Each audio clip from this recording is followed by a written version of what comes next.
દેશની સીમાઓ માતાના વસ્ત્ર સમાન છે. તેનું રક્ષણ કરવું દરેક ભારતીયની ફરજ છે. ભીષ્મ પિતામહ. નમસ્કાર દર્શક મિત્રો, સરહદ ન્યૂઝ ચેનલમાં આપનું સ્વાગત છે. હું અનિતા ગોસ્વામી.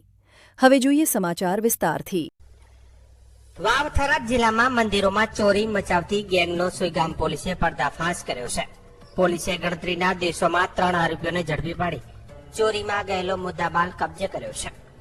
પોલીસ મહાનિરીક્ષક પરીક્ષિતા રાઠોડ અને જિલ્લા પોલીસ અધિક્ષક ચિંતન તૈયારના માર્ગદર્શન હેઠળ સુઈગામ પોલીસ દ્વારા મિલકત સંબંધિત ગુનાઓની તપાસ હાથ ધરવામાં આવી હતી. તપાસ દરમિયાન સુઈગામ બરડવા કસ્ટમ રોડ પર આવેલા ગેબલશા પીર 3 રસ્તા નજીક એક શંકાસ્પદ ઇકો ગાડીને અટકાવી તપાસ કરવામાં આવી હતી. ગાડીમાં સવાર 3 શખ્સોની પૂછપરછ દરમિયાન મહત્વની વિગતો સામે આવી હતી. પોલીસે તેમની પાસેથી સુઈગામના શીતળા માતાજીના મંદિરમાં ચોરી થયેલા ચાંદીના છત્ર કબજે કર્યા હતા.